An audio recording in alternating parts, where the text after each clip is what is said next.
السلام عليكم ورحمة الله وبركاته. معكم وجيه خوجة من قناتي على اليوتيوب، قناة جديدة اللي احنا عملناها من بعد القناة التانية ما اتقفلت بسبب طبعا دعمنا لاخواتنا في غزة وفي فلسطين. المهم ربنا يعوضنا ان شاء الله. خلينا نتكلم على السمكة دي. السمكة دي اللي هي سمكة الباسة. سمكة الباسة ديت انسب سمكة ممكن اي حد من المستثمرين اللي حابين ان هم يخشوا في الاستزراع السمكي المكثف، اللي عندهم مساحات صغيرة، انسب سمكة ممكن تربيها.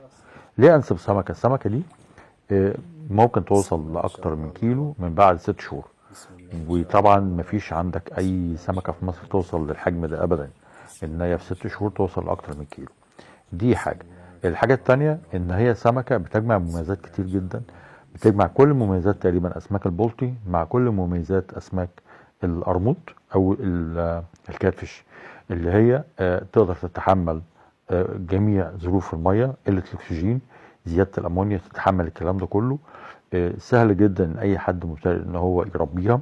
مختلف عن البولت. البولت محتاج معاملات خاصه شويه، مش اي حد يعرف يربيه، وان كان طبعا هو اشهر سمك عندنا في مصر، الا ان برضه مش اي حد يقدر يربيه، خصوصا المبتدئين.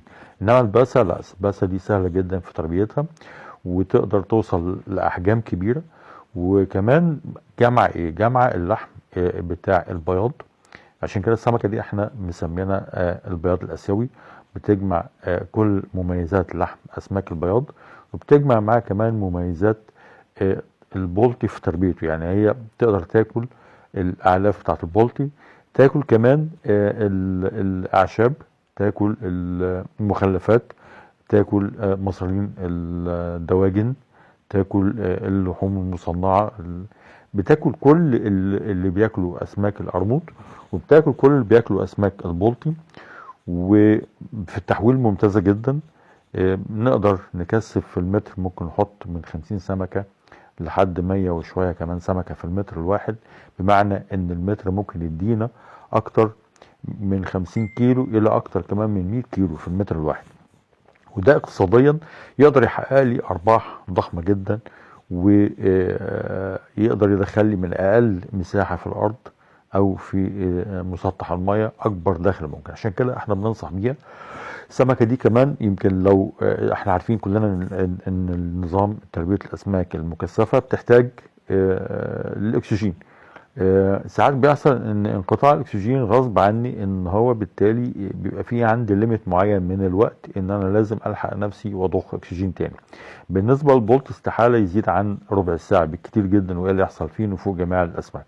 انما بالنسبه للباسه لا، الباسه تتحمل انقطاع الاكسجين لفترات كبيره حتى لو كانت كثيفه، حتى لو كانت مكثفه يعني، لانها بتقدر تجيب الاكسجين بتاعها من اكتر من وسيله. بتقدر تجيبه من الرئتين لان عندها رئتين زي زي الانسان، تقدر تجيبه من الجلد لانها بتتنفس كمان، تقدر تستخلص الاكسجين الموجود في الماء عن طريق الجلد، وكمان بتاخد الاكسجين عن طريق الخياشيم زيها زي اي نوع من الاسماك.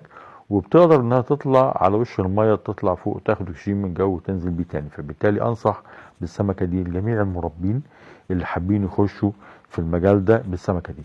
اي استفسار انا تحت امركم في التعليقات في القناه، واللي عايز الاسماك ديت الزراعه بتاعتها موجوده عندنا ان شاء الله، نقدر نعرضها ونقدر نشرف عليها الفتره بتاعت الاستزراع كله. كان معكم وجيه خوجة من قناه وجيه خوجة، والسلام عليكم ورحمه الله وبركاته.